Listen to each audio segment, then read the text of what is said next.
Kok nggak fokus? Hai guys, welcome to my YouTube channel Dias Putri Desektasari, yang bakal bagiin kalian tips terkait apapun lah, pokoknya kepanjangan kalau openingnya kayak gitu. Aduh, ada suara motor, aku minta maaf. Kamar kos aku tuh soalnya di pinggir jalan banget gitu. Nah, jadi kali ini aku bakal sharing ke kalian, khususnya subscriber dan viewers aku yang baru masuk kuliah gitu ya. Sekarang kalian udah kuliah kan ya, semangat buat kalian semua. Adik aku juga kuliah loh guys, kalian tahu nggak sih adik aku kuliah di mana? Kalau tahu boleh komen di bawah.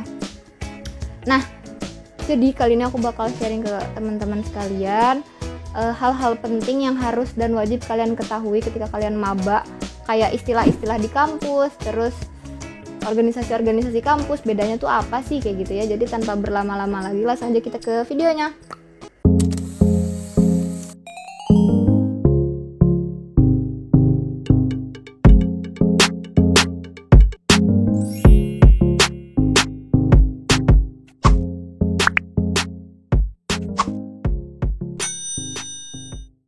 Hai guys, sebelum lanjut ke video aku yang bakal kalian tonton ini, kalian udah tahu belum kalau aku tuh seneng banget soalnya salah satu brand di Indonesia tuh bisa ngundang artis Korea jadi brand ambasadornya, apalagi kalau bukan Scarlett Whitening. Nah, aku seneng banget paketan aku dari Scarlett Whitening yang varian terbaru ini, ada yang coffee itu, dia udah nyampe ke kos aku, jadi aku mau sharing-sharing ke kalian first impression, dan aku tuh seneng banget. Walaupun first impression, maaf ya, ini udah aku pakai hampir sepertiganya, ini kurang lebih 1 mingguan aku pakai. Apalagi yang body scrubnya ini aromanya bagus banget. Nah, jadi aku mau kasih tau ke kalian pentingnya merawat tubuh kita, apalagi kulit tubuh. Karena itu kalau nggak kita rawat tuh dia bakal rasa kayak kok kalian cuma merawat diri kalian tapi kulit kalian nggak dirawat kayak gitu, paham nggak sih guys? Nah, body scrub Scarlett ini tuh aku sukanya kenapa? Karena dia itu butiran-butiran, bisa kalian lihat ya, butiran-butiran scrubnya itu sangat-sangat lembut, dan aroma kopinya yang di sini aku suka tuh dia kayak kopi apa ya, kopinya kopi Juseo, bukan, maksudnya ini dia kayak aroma kopi pada kafe-kafe ini gitu. Biasanya aku pakai sebelum berangkat kerja itu 2 kali seminggu minimal ya aku pakai. Nah, di sini tuh dia fungsinya banyak banget, selain untuk mengeksfoliasi kulit mati, dia juga melembabkan kulit kita dan istilahnya apa ya, membantu meregenerasi kulit gitu. Jadi cocok banget buat kulit temen-temen yang kayak aku gitu ya, yang geradakan, istilahnya apa ya, sering panas-panasan, bandel gitu ya. Wajib banget pakai scrubnya yang ini. Yang coffee itu aromanya relaxing banget, aku seneng banget. Kalau yang lainnya kan varian sebelumnya kan dia lebih kayak fresh gitu kan. Nah, kalau ini tuh lebih relaxing, pas banget buat teman-teman pekerja ataupun teman-teman kuliahan yang abis kerja atau kuliah pengen mandi, cocok banget kalian pakai ini. Ini kalian pakai 2 kali seminggu ya minimal gitu. Terus ini aku bilas dulu ya. Nah, setelah aku bilas si body scrubnya dari Scarlett, bisa kalian lihat ini perbedaannya. Ini aku honest review ya, maksudnya nggak peres. Kalau memang bagus tuh bagus gitu, dan aromanya tuh udah kecium banget kopinya, apalagi kalau kita tambah pakai si double cleansingnya. Ini ada shower scrub dari Scarlett yang varian coffee.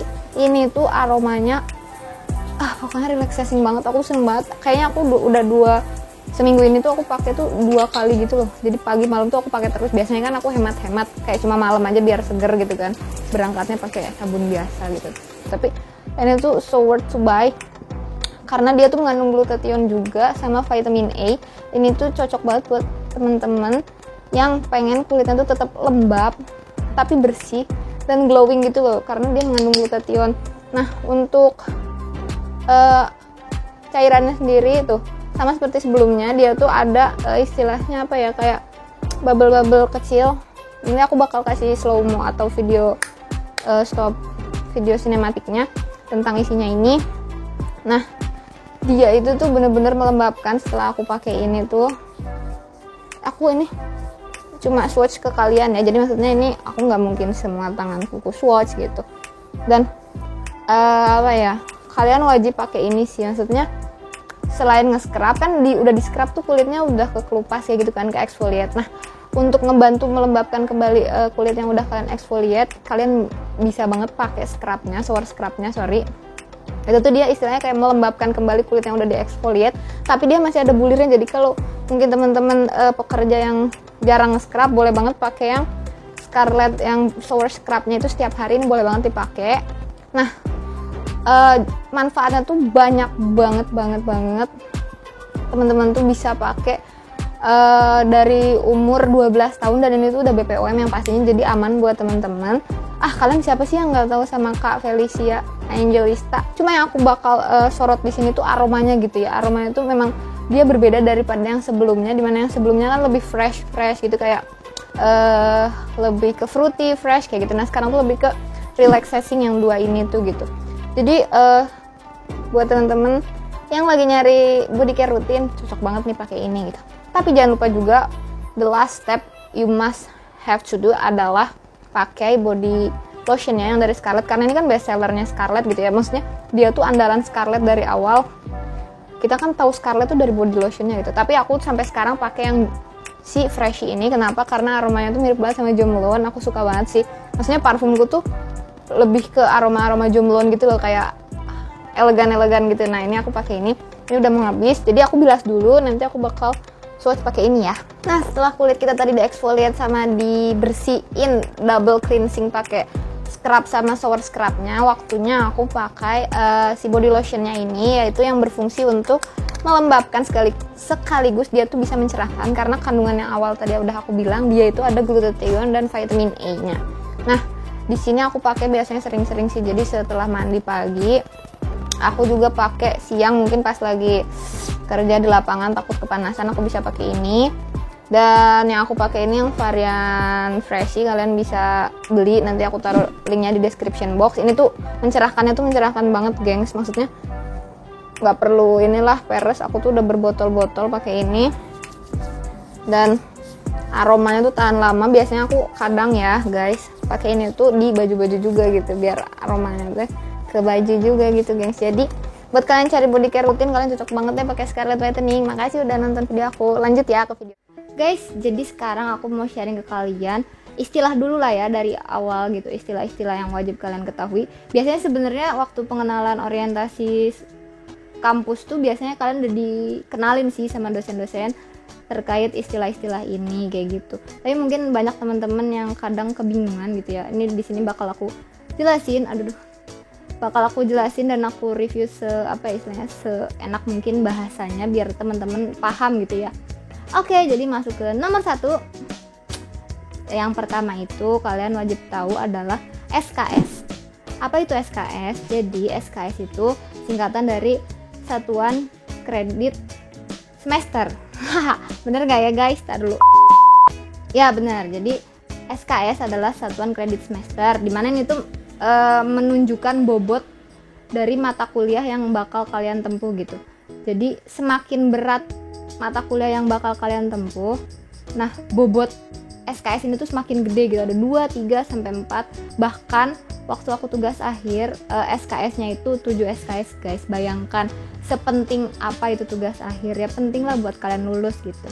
Nah jadi intinya SKS tuh kayak bobot nilai dari si mata kuliahnya gitu deh. Oke, paham sampai sini? Paham lah, cuma gitu aja lah, gampang kalian pahami. Next, nomor 2 yang wajib kalian ketahui, nomor 2 itu adalah IP sama IPK itu apa bedanya sih gitu. Kalau IP kan itu panjangannya indeks prestasi ya. Nah, kalau IPK indeks prestasi kumulatif. Jadi, kalau IP itu istilahnya kayak nilai rapot kalian satu semester gitu. Di rata-rata ada perhitungannya sendiri, itu sesuai sama kampus kalian. Bisa kalian tanya ke bagian umum atau tata usaha cara perhitungan SKS-nya itu kayak gimana biar dapat bobot sekian, nilainya jadinya sekian gitu. Nah, di total per semester itu namanya IP. Kalau dikumulatifkan, misalkan kalian sekarang semester 4 nih, berarti IP semester 1, 2, 3, 4 di rata-rata. Nah, keluarlah IPK kayak gitu. Jadi IPK tuh kayak rata-rata rapot kalian selama 4 semester gitu. Jadi nanti kalau kalian lulus, yang kalian punya itu hasilnya adalah IPK ya. Nah, di sini aku mau kasih tahu teman-teman, SKS yang perlu ditempuh untuk S1 kan 144 SKS ya. Nah, biasanya banyak teman-teman yang lulusnya lebih cepat itu karena pengambilan SKS-nya tuh di awal tuh banyak duluan gitu kan. Biasanya kalau dipaketin kan di kampus itu 20 SKS ya, paket tuh kayak dari kampus tuh mewajibkan mata kuliah ini diambil pada semester tertentu gitu. Tapi kalian bisa ngambil lagi slot 4 SKS kan kosong.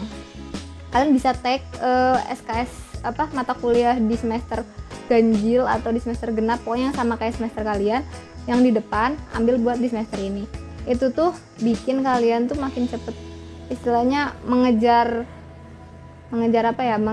mata kuliah biar lulusnya tuh lebih cepat. Nah kayak gitu. Tapi nggak ngaruh juga sih kalau kalian nilainya jelek, maksudnya di bawah nilai yang seharusnya kelulusan kan nggak boleh C ya, misalkan nggak boleh C atau nggak boleh D atau E ya, itu nggak lulus. Berarti kan kalian harus ngulang mata kuliahnya. Nah itu sama aja, jadi itu strategi kalian. Nah kalian itu di semester awal emang boleh ngambil semua, tapi ketika misalkan IP kalian di semester awal itu kurang dari rata-rata minimum IP yang diminta sama kampus kalian, kayak misalkan contohnya kampusku Undip, dia itu minimal 2,75 misal ya semester 1. Nah semester 2 aku boleh ngambil lagi 24 SKS, tapi kalau di atas 2,75 di semester 2 aku boleh ngambil lagi 24 SKS. Tapi kalau di bawah 2,75, di bawah sama dengan 2,75, aku hanya boleh mengambil 20 SKS. Jadi itu strategi buat teman-teman. Jadi ini hal yang wajib kalian ketahui sebelum kalian ngambil mata-mata kuliah yang kalian pikir bisa lulus cepet nih gue kalau ngambil mata kuliah atas gitu. Oke guys, selanjutnya yaitu adalah KRS. Nah di sini tuh sistem kampus kan per semester ya perhitungannya itu. Jadi KRS itu atau kartu rencana studi itu tuh sama kayak rapot semesteran kalian gitu. Jadi kan di rapot semesteran kalian sebelumnya kan kalian milih mata kuliah nih, udah kalian pilih semuanya berapa SKS total. Nanti itu bakal di approve sama tata usaha atau bagian umum di jurusan kalian. Nah setelah di approve, kalian bisa cetak kartu rencana studi kalian per semester itu. Biasanya KRS itu syarat utama buat kalian melakukan ujian tengah semester maupun ujian tengah semester maupun ujian akhir semester gitu. Jadi KRS atau kartu rencana studi itu kayak rapot kalian gitu. Jadi jangan sampai hilang. Biasanya itu nanti dimintain tanda tangan dosen wali atau dosen pembimbing atau dosen pengampu kalian yang di awal dikasih sama kampus kayak gitu guys. Gampang kan istilah-istilah kampus tuh karena aku kalian semua merasa gampang, bener? Betul tidak penonton? Terima kasih. Oh iya, aku mau sharing sedikit apa bedanya himpunan, UKM, terus biro, BEM fakultas sama BEM universitas. Tapi kalian mau di satu video atau dipisah? Ya disatuin lah, pasti males kan klik-klik video gini ya udah pasti tahu deh. Jadi bedanya himpunan dan BEM. Kalau himpunan mahasiswa itu organisasi yang dibuat di jurusan atau di departemen kampus kalian. Kalau kan misalkan departemen PWK. Nah, aku itu ada organisasi yang menghimpun kayak OSIS gitu waktu SMA. Di jurusan aku itu namanya himpunan mahasiswa teknik PWK kayak gitu. Untuk BEM fakultas sendiri lah teman-teman tahu, berarti BEM itu kan badan eksekutif mahasiswa. Jadi dia istilahnya stratanya di atas himpunan gitu. Jadi struktur organisasinya itu kan kalau himpunan megang jurusan, kalau si BEM FT, kalau aku kan jurusan fakultasnya FT. Jadi kalau BEM FT itu dia menaungi himpunan-himpunan di bawahnya termasuk kita juga gitu. Jadi kita tuh warganya si BEM FT dan warganya himpunan teknik PWK kayak gitu. Jadi kalau BEM itu badan eksekutifnya ya, fakultas tuh kayak gitu. Sama dengan BEM Univ tuh jadi dia induk dari organisasi mahasiswa yang ada di kampus kita.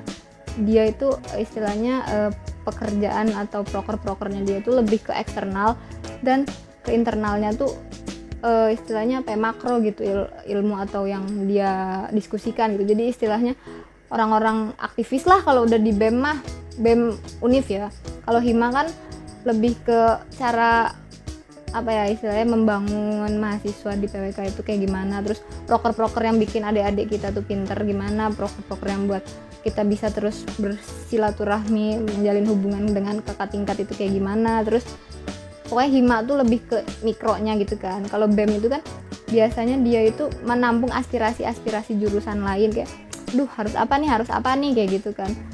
FT harus kayak gimana nih, fakultas kita harus kayak gimana nih. Nah, si BEM itu tuh pelaksana dari semua aspirasi itu. Nah, si BEM itu diawasi oleh yang namanya senat. Tapi mungkin ada beberapa universitas yang senat sama BEM-nya itu nyatu gitu ya. Jadi kalau senat di kampus aku itu tuh dia lebih kayak dewan pengawasnya si BEM kayak gitu, guys. Mungkin satu lagi ya, lupa Wak. Jadi kalau biro sama UKM itu apa bedanya? Kalau biro itu dia itu sekumpulan, istilahnya apa ya, perkumpulan beberapa mahasiswa atau banyak mahasiswa yang menyukai atau memiliki kesamaan hobi kayak gitu. Tapi biasanya kalau biro itu di dalam himpunan, jadi di dalam jurusan atau departemen gitu. Biro Al-Madinah misalkan aku, jadi Al-Madinah tuh teman-teman yang biasanya suka berbagi, terus setiap hari Jumat tuh ngaji, ada pengajian kayak gitu. Nah itu misalkan. Tapi kalau UKM atau unit kegiatan mahasiswa itu tuh makro gitu, jadi sejajar sama kayak BEM Univ. Dia itu unit, istilahnya unit ekstrakurikuler teman-teman yang bisa kalian ikutin sesuai sama passion. Jadi banyak kan, kalau UKM tuh kayak karate, terus ada yang ISEC, terus ada yang nafza, terus ada pokoknya yang kayak tenaga dalam yang kayak gitu-gitu, basket. Nah, tapi itu tingkatnya univ kayak gitu, guys. Aku sharing kayaknya part ini cukup segitu ya, karena video ini kayaknya panjang banget. Tapi daging banget kan gitu, dan penjelasan aku kan pasti kayak mudah dimengerti gitu kan, guys. Oke, sama-samanya di subscribe sama di like aja videonya. Aku cukup minta itu aja, guys. Oke, makasih ya udah nonton video aku. Kalau kalian mau request tentang perkuliahan atau apapun, boleh banget komen di bawah. Tapi jangan lupa di subscribe. Ini mah aku minta tolong, guys, biar aku semangat bikin videonya. Hatur nuhun semuanya. Salam sejahtera, bye bye.